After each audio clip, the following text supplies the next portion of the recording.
What is going on, Washington fans? I am Josh Taylor, and welcome to Bleacher Report, where we are here to talk about this heartbreaker of a game.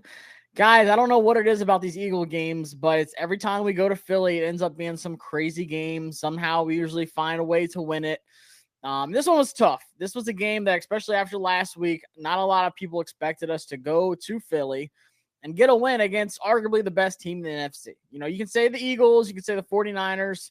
I think it's a toss-up, but this was a big-time measuring game for Washington. What are you going to look like after what happened last week against the Buffalo Bills at home? And there's just a lot to unpack about this one. So I'm going to show you some stats. We're going to go through some stuff. I'll drop some polls for y'all. But welcome to the stream.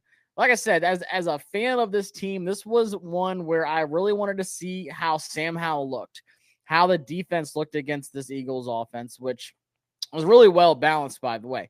So I was really interested to see how we would look against a top-notch opponent, especially, like I said, getting embarrassed like we did last week.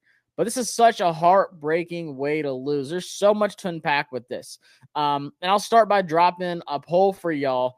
And we'll start with the negative and we'll get into some positive. My first poll that I'm going to drop for y'all is who needs to be replaced on this team first? Is it Jack Del Rio, Cody Barton, Antonio Gibson, or Andrew Wiley? So like I said, there's some good to talk about. There's some bad to talk about. But overall, heartbreaking, gutsy performance that went to overtime. And I'm going to talk about that too. Like, should it have even gone to overtime? Should we have gone for 2 points? That's a great question that a lot of people are going to be asking. That's something that's going to be talked about a lot. Should Ron have gone for the 2-point conversion? That's something I'll break down too. So, like I said, heartbreaking loss. Let's pull up some stats, go through it. Like I said, a big-time bounce-back game from Sam Howell. I don't think you can stress it enough. Anytime you can go to Philly, any division opponent, honestly, 34-31 in overtime against the Philadelphia Eagles. For our rookie quarterback, I'm calling him a rookie still. This was a big-time game for Sam Howell. So let's take a look at the numbers and break down the stats and see what Sam was doing. And I'll talk about some stuff that doesn't really show up on the stat sheet. So 29 for 41. Once again, Sam Howell, 41 passing attempts is insane. That's something that I'm hammering every single week, by the way, like regardless of like what you bet, what fantasy stuff you use. Sam Howell's passing attempts was like 33 today. I'm hammering that every single week so far, just the over on that. 290 yards passing, 1 touchdown, no interceptions, still had 5 sacks, which is just too much for me. I'm not putting that many on him this week like it was last week. Like I think last week it was more half and half for Sam Howell and the offensive line of, just an abysmal performance last week, but 5 sacks. And I'll talk about the offensive line. But then on the ground, 6 carries for 40 yards, a 6.7 average, a long of 20. And the big thing with Sam Howell in this game, when you want to talk about his feet, you want to talk about what he was really doing in this game that's not going to show up on paper, was the third down conversions, were the times where it looked like Sam Howell was going to get taken down, or it looked like it was going to be another sack, or just, a big stop on third down for the Eagles defense. But Sam Howell just showed what he showed in college and honestly what he's shown so far in his NFL career, even though it's only been a few games, like 5 actual starts. Sam Howell is able to get out of pressure. He's able to create things on the run, whether it is with his feet or if he's going to, throw the ball down the field, whoever can get open. But I was really impressed with Sam. I think he deserves a ton of credit after last week. 4 interceptions. And by the way, the Buffalo Bills smoked the Dolphins today. So the Buffalo Bills are legit. They might be the best team in the AFC. So I'm not feeling as bad about that game last week. I'm going to ask you all the pulse and stuff like that, or how you're feeling about the team. A lot of comments are saying Terry was in. Terry was in fact in. I'm sick of it. I am sick and tired of the refs like blowing stuff like this. There's a lot of bad calls this game. I'm telling you guys, Terry McLaurin was in bounds. I put a picture up on Twitter. If you don't follow me, at Josh Taylor FB, follow me. I'm telling you guys, I don't care if he steps on his arm. First off, if he's on the guy's arm, the guy's in bounds too, so it's a double win. His toe touched in bounds, and he's on the guy's arm who's in bounds. If you can play it to where if the guy's out of bounds and you touch him, that means you're out, then you've got to be able to do that the other way too. So check the polls, guys. Like I said, I went ahead and dropped one for y'all. Who needs to be replaced first? Jack Del Rio, Cody Barton, Antonio Gibson, or Andrew Wiley? There were some bad games by some people, but guys, I'm telling y'all, I love what I saw from Sam Howell. This was a guy that was getting written off after last week. People saying, yep, Sam Howell's not it. Sam Howell, he just don't have that it factor.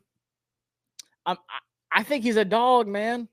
I think Sam Howell is an absolute dog. I want to know what y'all think about this performance by Sam Howell. I know, guys, Terry was in. He was in. I want to say also big time catch by Jahan Dotson. He was getting roasted in the game. Y'all know I love Jahan.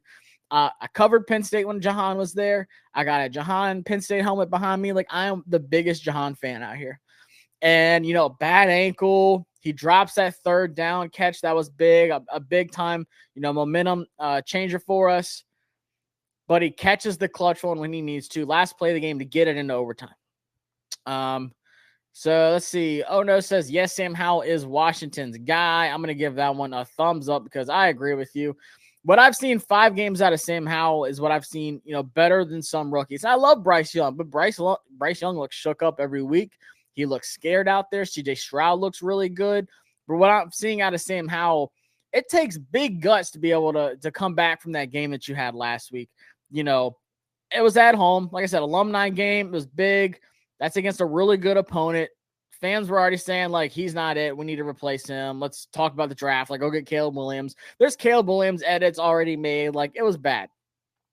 But I will say what I saw out of him this game, y'all. And like I said, you look at the stat sheets, the casuals are going to go to the box score and say, like, what did Sam Howell do? Okay, 29-41, 290, not too bad. Only 1 touchdown. No interceptions. That's good. But I'm telling you guys, what he did on third downs, extending the plays, making things happen out of nothing, that is what you need out of Sam Howell on a weekly basis. And he saved a lot of big-time drives for us. Big-time drives. I'm telling you all, those third downs, those third and longs, third and mediums, where it looked like he was going to get sacked, and it looked like the same old same from last week. And then he made nothing out of something. And I see in the comments, too, Mandy Fresh 17 says, run the ball more. And that is something I was pounding all week long. So I'm glad you brought that up, Manny. I'm going to give that one a big time thumbs up as well. Because I think running the ball, and you go back to that Philly game last year when we beat them in Philadelphia, the big time upset. And I've been saying this all week. Go back to that game. I don't care if it's a different, team on both sides of the ball. Go back to that blueprint. Run the ball. Let your defense make plays. Control the game as much as possible. Get some turnovers, hopefully. And that's the key. Now, Brian Robinson, 14 carries, 45 yards, and a touchdown. When he did get the ball, he was effective with it. He's one of the best in the NFL right now. I think he's a top 10 NFL running back, to be honest with you. When he's getting the ball, though, and I know he had that one little fumble and Terry recovers it, but still, like, kudos for extending it. And you talk about fumbles, you got to talk about Antonio Gibson, who fumbled an easy pitch that he could have had a big gain on. But anyways, I do agree that we need to run the ball more. And I said earlier, I think that we need to include Curtis Samuel in the backfield. We need some kind of elusive back to help out. And they give it to Curtis Samuel for that touchdown. Love that. I want to see more of that. I do not trust Antonio Gibson holding the ball. Kyrie 14 says, how is AG ball security so bad? This is what you get when you take a guy who was a wide receiver at Memphis in college, and you really to try to just transition him to a running back. Now, I know he did run the ball in Memphis, but it's completely different. It was a different offense. He wasn't back there like by himself a lot of times, like running in the A gap and the B gap between the tackles. That's where he fumbles a lot. But then we saw today, they try to get him out in space, and he's still fumbling. So in my opinion, it's still a problem. But moving forward, you have to run the ball more. I think Brian Robinson on a carry count week in and week out should be somewhere in that 14 to 20 range. I know we elevated Gore, and Chris Rodriguez was sick, so he was, inactive today. So would that have helped anything? I don't think so. But still, shout out to Sam Howell. 41 passing attempts against that defense. They were down 2 safeties. I get it. But one was a rookie, and then the other one, like, their bread and butter is that defensive line and their corners, obviously. And I think Sam Howell did phenomenal against that defense. I think he did great against the pressure. And this is a defensive line, like, including me. I thought they were going to have like 10 sacks this game. I said there is no way. I said earlier on Twitter, earlier in the week, I said I am terrified to see what this offensive line is going to look like against Philadelphia. Now, I will say for a majority of the game, they looked really good. So let's check in with the polls. Who needs to be replaced first? Majority say Andrew Wiley. 43% said Andrew Wiley. 33% says Jack Del Rio. 19% says Cody Barton. I agree with you guys. You want to talk about killing a drive when Wiley, first off, let Hassan Reddick get that sack at near the end of the game there, and then he had a false start on third down, made it like 3rd and long. You can't have that happen in these key situations. And week in, week out, Washington is getting shot in the foot by their guy who was supposed to be their big-time, free agency signing this offseason. So, in my opinion, Andrew Wiley, offensive tackle, I know if y'all follow me, if you know me, you see I'm talking about Brock Bowers. You see I'm talking about some other edge rushers and stuff like that in the draft. But offensive tackle is #1 draft priority right now. Whether it's Olu Fashanu, Joe Olt, Graham Barton, Cooper Beebe, there's so many. This is a really good offensive line class. And when you see plays like this being made week in and week out from Andrew Wiley, you're just checking off those boxes of, yes, we need an offensive tackle this draft. So I want to ask y'all, I've talked about Sam Howell and move on from him just a little bit, but I want to hear what y'all say. How impressed are you with Sam Howell's bounce back game this week after getting beaten down as bad as it could be last week as, essentially a rookie coming back? I'm saying Sam Howell's a dog, man. He makes some crazy throws. And like I said, there was some times where the receivers don't help him out. There's some times where he's throwing under pressure. But all in all, I'm thoroughly impressed with Sam Howell. Running game, like I said, 28 overall carries for 107 yards, 2 touchdowns. That was a big time recipe for us. And I said that moving forward this week, we need to be able to get the running game going and just really keep the ball out of the Eagles' hands. I think for the most part, we did pretty good with that. And then we mixed in some big plays with Sam Howell. Let's see. Matty Ice 73. Wiley is pure trash. Absolutely agree. Washington needs to stop signing. Vet says, oh no, it doesn't work out well for them. To be honest with you, you're not wrong. Like, you want to think about William Jackson III. You want to talk about Josh Norman. Like, it goes back. Albert Hainsworth. Like, how far back do you want me to go? For some reason, this team signing vets that we expect a lot out of does not it doesn't work out well for whatever reason. Let's see. Johnny Appleseed says, if you told me we'd go 2-2 through our first 4 games, I'd be elated. We are doing okay. And I'm going to drop a poll for y'all here in a second, really just asking y'all's pulse of what you think of this team. So honestly, Johnny Appleseed, I'm not mad with, I agree with you. I didn't expect to win this game. Like, beginning of the season, I'm going through my season predictions. I didn't think we'd beat the Bills. And I didn't think we'd beat the Eagles. So, okay. But at the same time, when you watch this game from start to finish, you're like, that was such a winnable game. And even if Terry did have his foot in, there's a lot of moments going back in the game where you're like, we could have won this game. And don't worry, guys, I'm going to talk about Forbes too. A lot being talked about on Twitter right now. A lot. There's a lot out there. There's some hot takes and stuff like that. No, we should not have kept Heineke. I don't understand why this fan base is so infatuated with Heineke. I absolutely can't stand it. Let's see what else we got here. DKest9 says big bounce back game for Sam. Franchise quarterback stuff here. Like, that's what I like to hear. After that kind of game, I feel good about Sam Howell. Like, I see the it factor. And when you evaluate quarterbacks and you watch quarterbacks like Caleb Williams, or if you watch guys in the NFL, like obviously Pat Mahomes, but you look at like Josh Allen, Joe Burrow, some of those guys, even like Tua, Justin Herbert, some of those, tier 2 guys. You want to see those it factor moments of extending plays, making big plays happen, but then also those throws. You're like, man, how did he make that pass? The one to Terry where he was in, great throw. We're seeing that almost every single week. Even last week in the Bills game, he hit a dime. I think it was Curtis Samuel on that left sideline, even when he was getting beat up, throwing interceptions. Sam can swallow that pill, get back in the huddle, and say, look, guys, I'm going to deliver. Let's see. Did Terry catch that deep ball towards the end? Welcome to the stream, Nico Para. He absolutely caught that ball. That is, I'm telling you guys, when I hit live, the first 15 to 20 comments that popped up instantly said Terry was in. Terry caught that ball. What the heck? Refs, screw job, whatever. And let's see. I'll bring this up to Steve's Howell alert. Steve Showalter. Completely butchered that. You really need to differ in overtime. Ooh, my argument is, and I want to hear y'all's thoughts on this too. And first off, let me wrap this up. How impressed with you, Sam Howell's bounce back game? 71% says, holy smokes. 24% said they still need to see more. And 5% said they're still not impressed. I'm thoroughly impressed. I have no idea how you watched that game and you're not impressed by Sam Howell. Like I said, after that last week's game and going to Philadelphia in that stadium. But this is the question. Should we have gone for 2 at the end after Jahan Dotson scores that touchdown and skip overtime? That's what I'm asking y'all. Just saw it in the chat. I think that's a great question by Steve Showalter. You really need to defer in overtime. I guess so, but ever since they changed the rules, like, I get it. Like, say you drive down the field, like, whoever gets it second knows, like, okay, we need a touchdown or we need a field goal, depending on whatever the other team gets. Like, first off, you don't want to just, like, kick the field goal. Like, if you can, obviously, yes, like, you want to score a touchdown. So I see both sides of, like, do you get the ball first in overtime? Do you not get the ball first in overtime? In my opinion, like, we had the momentum. We just scored a touchdown. I think deep down, like, they wanted to keep that going. They wanted to say, like, look, guys, we just scored.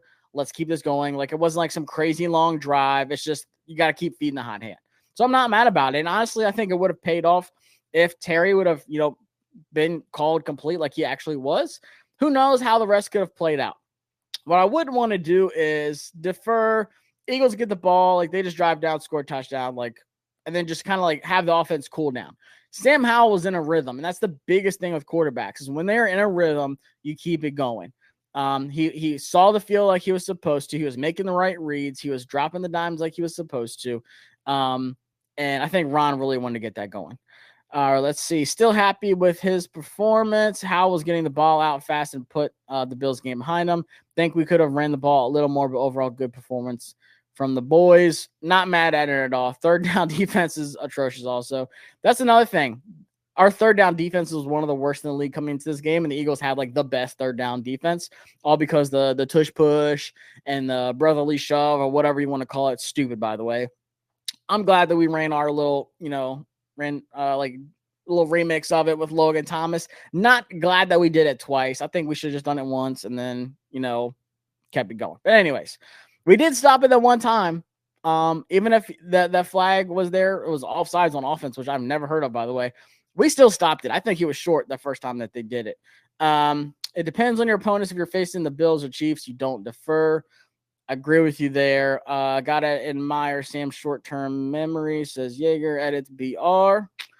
I love it. That's one thing. Like, in this league, you can either get caught up in it and you're going to be stuck in this rut and just throwing interceptions and making mistakes. And you see that from a lot of rookie quarterbacks. But Sam's ability to get out of that was impressive. All right, so we look at the running game. Receiving game, Jahan Dotson came up clutch late, but before that, he was a little banged up, dropped the third down. Like I said, I love Jahan. But Terry McLaurin, I had the over, I think it was like 50-something yards on him. He had that in the first quarter. De'Ami Brown came up clutch when he needed to, the long one for 35 yards, dropped another big-time one. It looked like Reed Blankenship held him, by the way, on that deep ball to De'Ami Brown. I think it was like early in the fourth. I can't remember when it was. I think it was early in the fourth. And then Curtis Samuel, I'm telling you guys, I think Curtis Samuel is super underrated. I know he's a free agent coming up, so I don't know if we keep him for next year. But still, like, Curtis Samuel is like sneaky at getting these like really big third down catches or just catching these really tricky ones and then like sneaking to get a few more big yards. Let's see. Terrence still needs to be fed more. There's no such thing as too many targets for Terry McLaurin. He had 10 targets, and literally if he would have had 20, I'd been like, he should have had 25. Because for some reason, Terry McLaurin plays really well against the Eagles. That's like the team he plays the best against, especially in Philadelphia. Like, even back to his first game ever. Remember that deep touchdown pass from Case Keenum? That was a crazy game. So that's what I'm saying. Like, some reason these Eagle games, especially in Philadelphia, are always crazy for absolutely no reason. And they give me a heart attack. But overall receiving game, like, I was thoroughly impressed. Yes, there were some big time, drops. Like I said, the Jahan one on third down, the Terry getting called out of bounds. Like, there were some big things that I wish we could have had more of in the receiving game, but overall thoroughly impressed. Logan Thomas had another big catch where he got hit hard again. God, pray for Logan Thomas, man. He's going to be sore tomorrow. But overall I was impressed. I've already talked about the fumble with Antonio Gibson. Yes, Brian Robinson fumbled it. Yes, it was recovered in the end zone, luckily. I think he actually did fumble it. I don't think he crossed the plane yet, but still, like, we scored. Short-term memory, I'm not even going to like harper on it. Now, defense. I want to talk about defense because we have a lot to talk about. Like I said, there's some hot takes out there with Forbes, and there's some things I've been saying about this defense that have really been concerning to me. Like I said, third down defense is back. Let's see. Camden Partington says, "How do you think Forbes did?" Oh man, there's so much to break down with Forbes. So going back, I'll start with the Devontae Smith deep pass. I think that was great coverage. I don't care that Devontae Smith caught that. Devontae Smith is him. Like, he is the Slim Reaper. What I don't like that Forbes did is something that Fuller did later on in the game in the fourth quarter against A.J. Brown, where he got called for illegal contact, by the way. Bullcrap. A.J. Brown ran his route towards Fuller like he's supposed to, created contact, and then hit his breaking point and got into his route like he's supposed to. It was a great route by A.J. Brown. He didn't catch it, but to call Fuller for a flag was stupid. But Fuller kept with him, stayed hip for hip like he's supposed to, stayed right there by his side, put his hands up when he was supposed to, and fought his hands and fought the ball as they were both falling down and knocked the ball loose. That is what I need to see more of Forbes. It seems like Forbes just wants more of these banger bust plays where it's like, okay, they're either going to catch a really good ball or like, I need the interception. And you go back to the Hail Mary against the Broncos. He did the same thing. He was the guy in the front. He went for the interception, and it looked like it just got, because he was getting like pushed back. I think it was Forrest and one of the wide receivers for the Broncos. It just looked like he wanted the interception and it got pushed back. Like it got, patted back. And then I think Curl tipped it up in the air and it got caught for the touchdown. And you saw it some more today too with Smitty. He just got beat, but he recovered well. And he went up, fought the hands, but he needs to do a better job of breaking that ball out of there. And I get it. Like, they're both small guys. I love Smitty, like Roll Tide all day. Devontae Smith was a Heisman. I think he is a wide receiver one in this league. I think the Eagles have two wide receiver ones. Devontae Smith is so good. But you cannot let a guy like that who beats you in the route come down with the ball on the ground and secure it like that. Like, you have to keep fighting those hands. I think Forbes is going to be fine. This was a big time, like, wake-up call. He is still a rookie, and when he was getting beat today, it was by one of the best wide receivers in the league with A.J. Brown. A.J. Brown does that week in, week out to everybody. So, yes, I see, like, I am venting too. I agree. I'm very, like, torn on this because I loved Gonzalez. That was the pick I've always wanted. Am I mad at the Forbes pick? No, not at all. It's still too early. And that's something like I want to hear from y'all too. But let me go ahead with the polls real quick. Should we have gone for two and skip OT? 59% people actually said yes. 41 say no. I just hate going for two, especially on the road. Like, I don't know. I don't like one play determining the whole thing. I'd rather have a whole drive to really put something together, but nonetheless, I'm going to drop. I got one more poll for y'all, and then I'm going to go on this rant on Forbes. Question, pulse for this team after 4 games. How are you feeling? Because it went from really good to we need a tank for Caleb Williams to here we are. We lost it overtime in Philadelphia to the Eagles. We still aren't good. This team has potential, and we are making the playoffs as the options. But I will say, Cool Breeze 04, Forbes was off today. It cost us. I don't know how harsh can you be on a rookie corner going against A.J. Brown. And like I said, I'm not mad at him against the Devontae Smith catch. I think he did great. Would I have loved for him to break that up and really fight that a little bit more? Yes. But I think that was great coverage. But at the end of the day, the ones with A.J. Brown, like, that can't happen. But it's A.J. Brown. It's not like somebody else was doing that on him, Like, if Stephon Diggs or A.J. Brown's doing that on him, I'm like, what do we expect out of him? He's not going to be like Sauce Gardner or like freaking like Pat Surtain his first year in the league, is he? Like, is that the expectations we had for Forbes? My expectations were he's going to be a really good corner who's going to get some big time interceptions for us, help out this defense, something that we're really lacking the last few years, getting more interceptions outside of Kendall Fuller, who y'all still don't appreciate. And He's gotten one. He's dropped like 2 or 3 now. I think it's up to like 4 he's dropped. If you want to go all the way back to like the Cardinals game, if you want to count the Hail Mary. Just aspect, let's see. Forbes had chances to make some picks and missed. He's still a good pick and can become the guy we needed. I don't disagree with you at all. I think that is a great take. You want to look at, the one where he was in front of AJ Brown and AJ Brown was playing defense on him, hit him in like the face, by the way. They're not going to call that on AJ Brown, obviously, because why not? It was a clear, like, if you want any kind of like hands in the face, illegal contact, Forbes had a good chance to pick that off. He had 2 back-to-back plays where it was the 2 pass deflections he had that you see here on the box score. Those came up in big-time moments. Let's see. ST2177. Young CB went to school today. He will learn from it. Agreed. He got thrown to one of the best. I think, like, where are y'all ranking AJ Brown in your wide receiver rankings? Is he top 5? Like, you have Justin Jefferson, Tyreek Hill, Stephon Diggs. I'm just saying, I think AJ Brown's better than Jamar Chase. That might be a hot take. But still, like, Forbes is going against the top 5, at worst top 7 wide receiver in the league. And he had some good plays, 2 pass breakups, potential interceptions. I know potential doesn't translate, but he does give up some bad plays. The touchdown was the killer. That double move by AJ Brown. And they even said that the commentators were like, you don't see a double move like that in that situation on that kind of play call. They said it was just a ridiculous route by AJ Brown. It was kind of like a stutter and go or a stop and go where he just comes down and you just expect it to be like some little curl route or something like that. So Forbes did what 90% of the time you're going to do on that route. And like I said, the commentators were agreeing. They're like, yeah, you don't see that. I'm really surprised AJ Brown did that right there. But that's what makes really good wide receivers really good wide receivers. And it was just too much.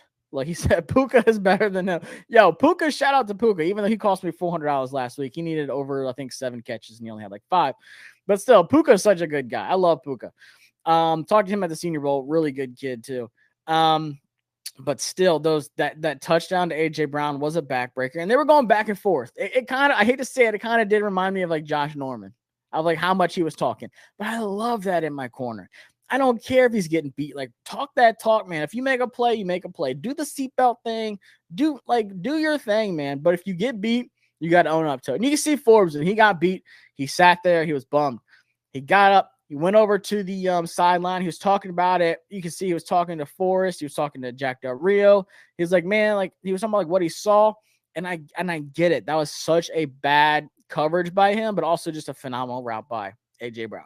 Now, if you had guys like Michael Wilson, who he was covering week 1, or like Hollywood Brown doing that against him, then I'd be concerned.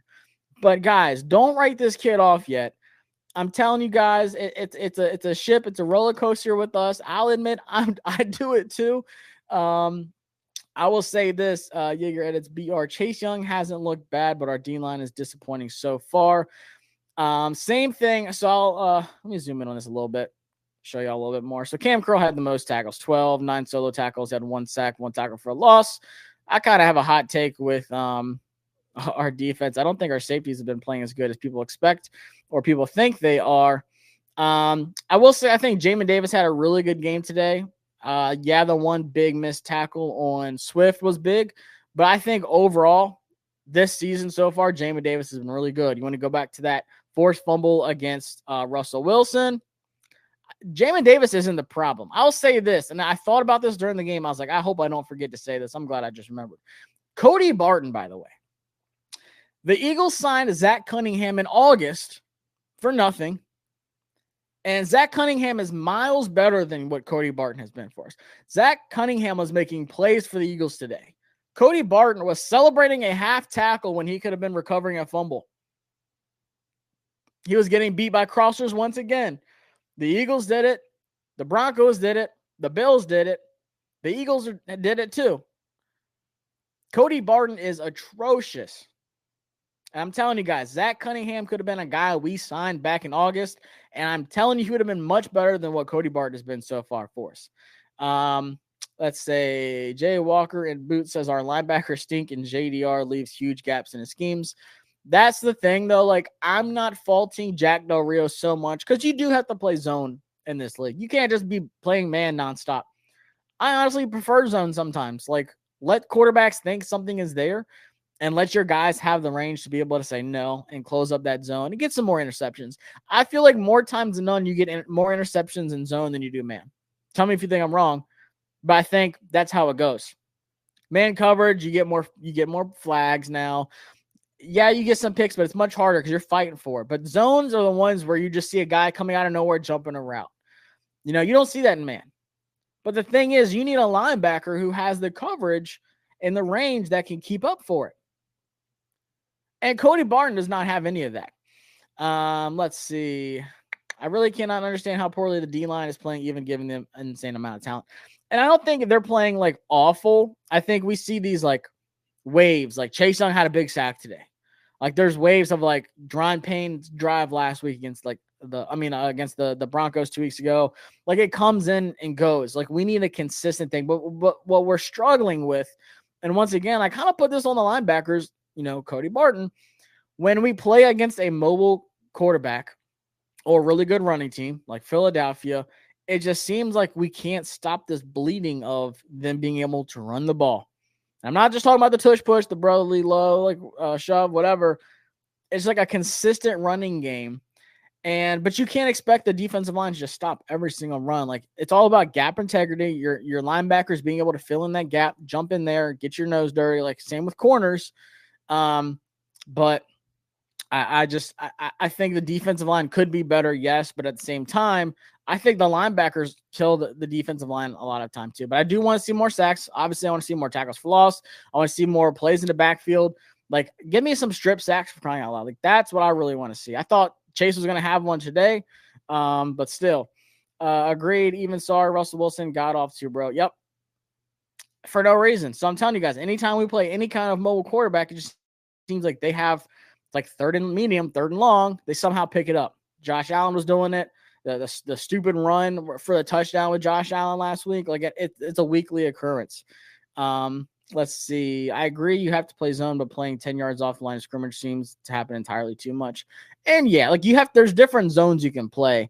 I think the big thing is like something I haven't seen either is like some kind of spy in the middle, which is tough because we use a lot of 2 linebacker sets. We use a lot of 3 safety sets, 3 corner sets, whether it's a big nickel, big dime. So it's hard. You're putting a lot of stress on those 2 linebackers, which is once again, like, why is Cody Barton the option?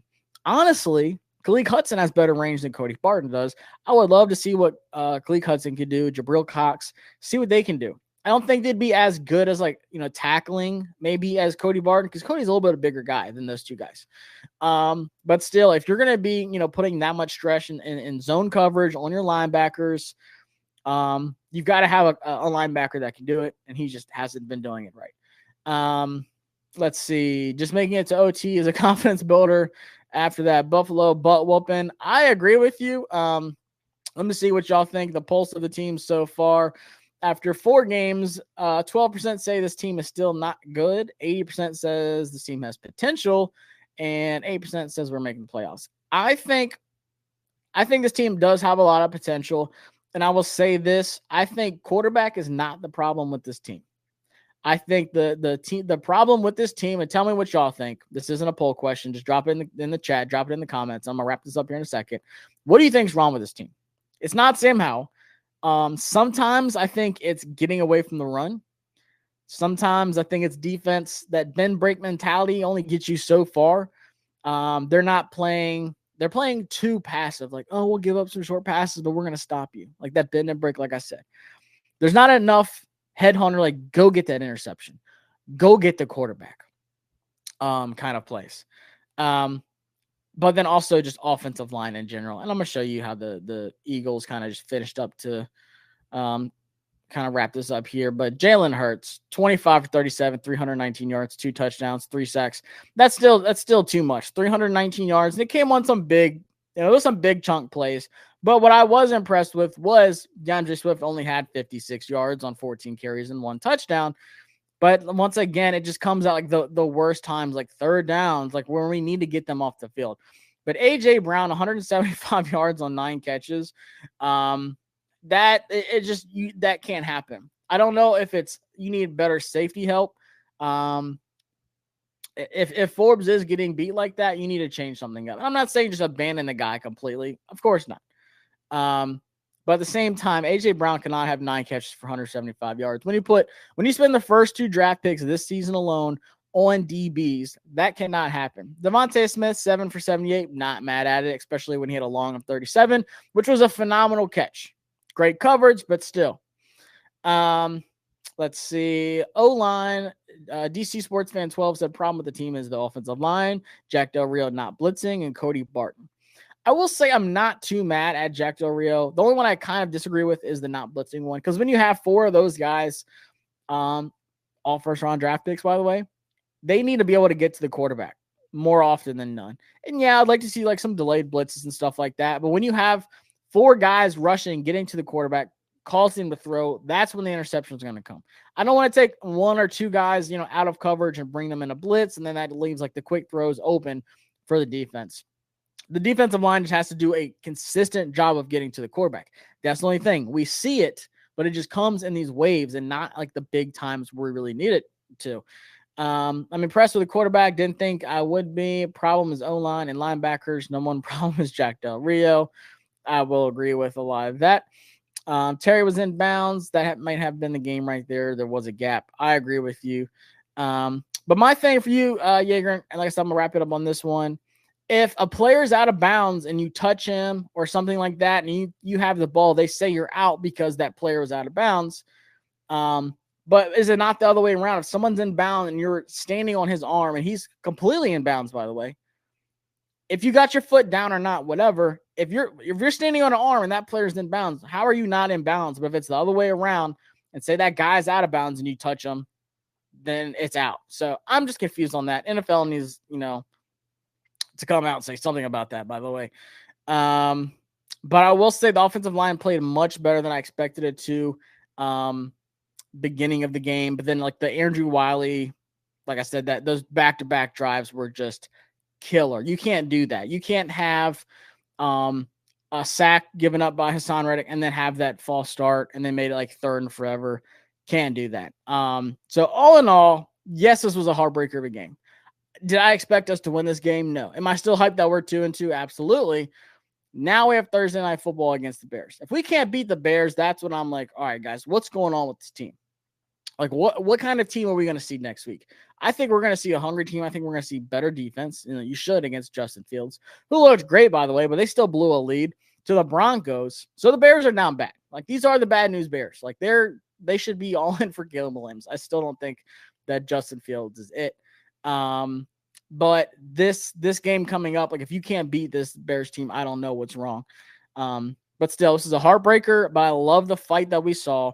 I'm so impressed with Sam Howell because a lot of people were writing him off after last week's game. I can't do it. I need to see a full season of Sam Howell before I give up on him. And I've just seen too much good out of Sam Howell to give up on him. So I'm excited about this game. Thursday night, hopefully it's not as bad as the last one. Geez, last year was awful. The Carson Wentz.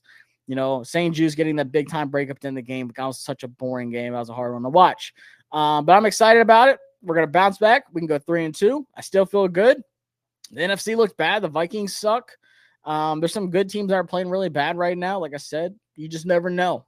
You go week by week. That's one thing I like about Penn State. Every time they win, they say 1-0. It's a week by week kind of season. Just like we forgot about that Bills game and bounce back, we got to forget about this one. Shout out. Yes, Mustache Mania. It's strong. It's here. Got the mullet flowing. Got it all cleaned up, guys. It's football season. Got to go all out. But I appreciate y'all stopping by. Follow me on Twitter if you don't already, at Josh Taylor FB, and follow my YouTube channel, JTFB. I will upload this on there right after the stream, so you can rewatch the whole thing if you haven't. If you came in late or whatever, and I'll be doing some more streams coming up. Got one coming after the Bears game as well. Got a lot going on October, and so does this team. So I appreciate y'all coming through, and I'll see y'all next time here on Bleacher Report. Underdog Fantasy is the best place to participate in all of your fantasy contests, whether it's the NFL, MLB, PGA Golf, NBA, even college football. This user-friendly app, you can win up to 20 times your money in a single night. And my favorite part is that when you sign up in your first deposit, you use my promo code JTFB, they will double your first deposit up to $100. Now, how does it work? You pick lower or higher on stat projections that Underdog Fantasy gives you, whether it's passing yards, rebounds, points, you name it. And for each selection, say you want to select 3 people or 4 people, your odds go up based off of how many you select. My favorite feature, however, is sometimes I want to make 4 selections and I'm not feeling too confident in all of them. I love taking advantage of the pick'em insurance to where if I miss one pick in my contest, I still get paid out on lower odds. So sign up today, download the app, and use my promo code JTFB to get up to $100 in your first deposit.